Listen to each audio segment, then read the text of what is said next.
को इसके परिणाम देखने के लिए मिलेंगे। सर, कांग्रेस के नेता दावे कर रहे थे कि जीत राजस्थान में उनकी होगी, मध्य प्रदेश में उनकी जीत होगी। जीत के पोस्टर्स पहले से बना लिए गए थे, मिठाइयां बन चुकी थी मध्य प्रदेश में कमलनाथ ने, तो क्या कहेंगे? देखिए, इसमें मुझे कुछ कहना नहीं है। जो चुनाव लड़ता है वो दावा करता ही है, पर जनता ने दूध का दूध और पानी का पानी साफ कर दिया है। भारतीय जनता पार्टी को सफलता मिली है और मुझे लगता है जनता का ये सपोर्ट आगे देश के भविष्य के लिए और अच्छा उपयोगी होगा। 2024 के लिए मैसेज है सीएम सर। तो इस वक्त हमारे साथ लोकेश जो है वो कांग्रेस मुख्यालय की तस्वीरों को बयां कर रहे थे। हमारे साथ राजनीतिक विश्लेषक ओपी यादव जी जुड़े हुए हैं। ओपी यादव जी, जिस तरह से इस वक्त हम हालातों को देख पा रहे हैं, कांग्रेस जो है वो पिछड़ती हुई दिखाई दे रही है, ऐसे में ओपी यादव जी क्या कुछ स्थिति आप ओपी यादव के पास अनुष्का हम जाएंगे, उससे पहले लोकेश हमारे साथ हमारे सहयोगी जुड़े हैं। आप लोकेश वहां से अपडेट बता रहे थे, कांग्रेस दफ्तर की बात बता रहे थे कार्यकर्ताओं में मायूसी की लहर है, किस तरीके से देख रहे थे? देखिए, बिल्कुल मायूसी की लहर है, क्योंकि जिस तरीके के एग्जिट पोल आए थे कांग्रेस उसे एग्जिट पोल समझ गई और यही वजह रही कि जब शुरुआती रुझान आने शुरू हुए तो लगातार कांग्रेस पिछड़ती नजर आई है, खासकर उन राज्यों में जहां पर जीत का दावा किया गया था। तेलंगाना में काफी हद तक वो तस्वीर एग्जिट पोल जैसी ही नहीं और वहां पर कांग्रेस बढ़त बनाए हुए है। लेकिन अगर बात करें राजस्थान की और मध्य प्रदेश की, मध्य प्रदेश में जीत को लेकर के आश्वस्त थी कांग्रेस। और इसके अलावा राजस्थान में भी रिपुटेशन था और छत्तीसगढ़ जो कि किला था उनका, वो भी अपने बचा पाने में नाकाम रही। तो ये एक बड़ी वजह रही कि ये एक बड़ी वजह रहेगी जो कि ये बताने के लिए काफी है कि कांग्रेस ने जमीनी स्तर पर उस तरीके का काम नहीं किया जिस तरीके के काम करने चाहिए थे। और यही एक बहुत बड़ा कारण है कि अब कांग्रेस के भीतर भी इस बात को लेकर के जो है वो मंथन चलेगा कि आखिर ऐसी क्या कमियां रही, क्योंकि चाहे वो राहुल गांधी के पदयात्रा निकालने जाने से लेकर के, क्योंकि मध्य प्रदेश में राजस्थान में उन्होंने पदयात्रा निकाली और उसमें बाहरी हुजूम जो है उनका साथ देता नजर आया, लेकिन जमीनी स्तर पर वो उनको वोट देते हुए नजर नहीं आए।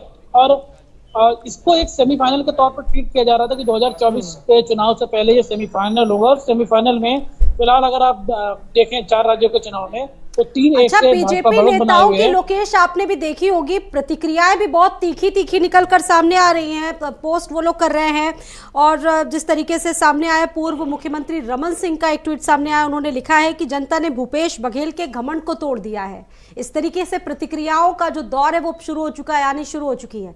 लोकेश, देखिए, ये प्रतिक्रिया बिल्कुल स्वाभाविक थी, क्योंकि भूपेश बघेल जिस तरीके से महादेव ऐप के मामले में घेरे गए थे और के खिलाफ ऑलरेडी ईडी जो है नोटिस भेज करके जांच कर रही है, और छत्तीसगढ़ को लेकर, विकास को लेकर जो योजनाएं चले जा रही थी उसको लेकर के कांग्रेस ने एक प्रचार किया। अगर आंकड़ों पर गौर करें तो न केवल छत्तीसगढ़ बल्कि मध्य प्रदेश पर पूरे बीजेपी के जो संगठन है, पार्टी संगठन है, उन्होंने 650 से ज्यादा रैलियां की, जबकि कांग्रेस ने 350 के करीब रैलियां की हैं। तो आप इससे ही फर्क का अंदाजा लगा दीजिए। और अगर बड़े नेताओं की बात तो छोड़ दीजिए, आप उत्तर प्रदेश के मुख्यमंत्री से लेकर तमाम वो फायर ब्रांड नेता जो एक चेहरा है भाजपा का, वो हर जगहों पर जाकर के चुनाव प्रचार करता नजर आए। और उसी का नतीजा है कि बीजेपी ने अपने जो सीट, जो राजस्थान और छत्तीसगढ़ जैसे राज्य पिछले चुनाव में गंवा दिए थे, उनको वापस ले लिया है। और यहाँ तक कि मध्य प्रदेश के आंकड़े तो बेहद चौंकाने वाले हैं। जहां एक तरफ सरकार की बात बढ़ाए जाने की बात की जा रही थी, वहां पर अगर आप आंकड़ों पर गौर करें तो दुगने से ज्यादा का फर्क आ रहा है। और ये फर्क इतना ज्यादा है, दुगने से ज्यादा क्या 3 गुना से ज्यादा का फर्क नजर आ रहा है। और ये बता रहा है कि कांग्रेस इतनी ज्यादा कमजोर हुई है वहां पर, और संगठन इस बात पर जरूर विचार विमर्श करेगा। और इसमें न केवल बाहरी, बल्कि आप नेताओं की प्रतिक्रिया की बात करें, बल्कि कांग्रेस के भीतर आचार्य प्रमोद स्वाति पाठक भी मेरे साथ लोकेश जुड़ी हुई है दिल्ली से, वो वहां से अपडेट बता रही है। स्वाति, आप कुछ बता रही हैं?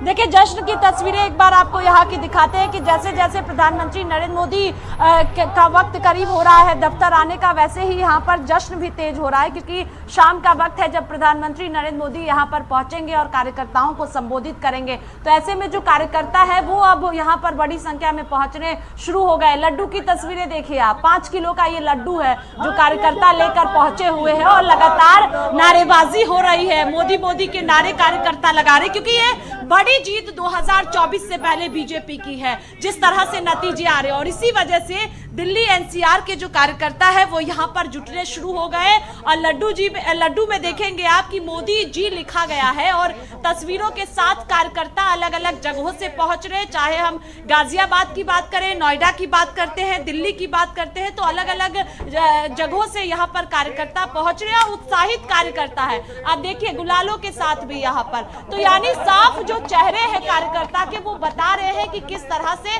खुशी की जो लहर है वो भारतीय जनता पार्टी के कार्यालय में इस वक्त है। और कार्यकर्ता पूरी तरह से उत्साहित है क्योंकि इंतजार किया जा रहा था। रविवार का आज दिन है, लेकिन जो तस्वीरें निकलकर सामने आ रही है वो साफ बता रही है कि अभी इस वक्त जो है वो जश्न का माहौल बीजेपी के दफ्तर में है। और यहीं पर प्रधानमंत्री नरेंद्र मोदी पहुंचेंगे। 6:30 बजे का वक्त है। तमाम ये कार्यकर्ता उस वक्त मौजूद रहेंगे। प्रधानमंत्री नरेंद्र मोदी का स्वागत किया जाएगा भव्य तौर पर, क्योंकि कई रैलियां प्रधानमंत्री नरेंद्र मोदी ने की है। छत्तीसगढ़ की बात करें, राजस्थान की बात करते हैं, मध्य प्रदेश की बात करते हैं, ये तमाम राज्य हैं जहां पर प्रधानमंत्री नरेंद्र मोदी, गृह मंत्री अमित शाह की बात करें, राष्ट्रीय अध्यक्ष जेपी नड्डा की बात करते हैं, तो यहाँ पर जो है वो जमकर उन राज्यों में प्रचार किया गया जहां पर चुनाव है। और उसका नतीजा ये रहा कि जो जीत है वो बड़ी जीत बीजेपी की हुई है। अब देखिए दूसरी तरफ ढोल यहाँ पर पहुंच चुका है, ढोल बजाए जा रहे हैं बीजेपी कार्यालय में और यहाँ पर अब डांस भी शुरू। अनुष्का, ये तस्वीर दिन में होली और रात में दिवाली, रात में आतिशबाजी की जाएगी, यानी कि त्योहार जैसा जश्न इस वक्त बीजेपी की बिल्कुल उत्सव जैसा माहौल इस वक्त दिल्ली बीजेपी मुख्यालय में साफ तौर पर देखने को मिल रहा है। ये तस्वीरें अपने आप में बयां करने के लिए काफी है कि एक भारी जीत भारतीय जनता पार्टी के खेमे में आती हुई दिखाई दे रही है। रजा रिजवी जी, मैं आपका रुख करना चाहूंगी। ये तस्वीरें देखिए, भारतीय जनता पार्टी बेहद खुश नजर आ रही है। 3 राज्यों में बड़ी जीत होती दिखाई दे रही है। इन 3 राज्यों में ये जो एक जीत साफ तौर पर बीजेपी के खाते में जाती दिखाई दे रही है, इसका क्या फैक्टर आप मान सकते हैं? क्या योगी और मोदी का फैक्टर जो था, क्या वो इन 3 राज्यों में काम किया है?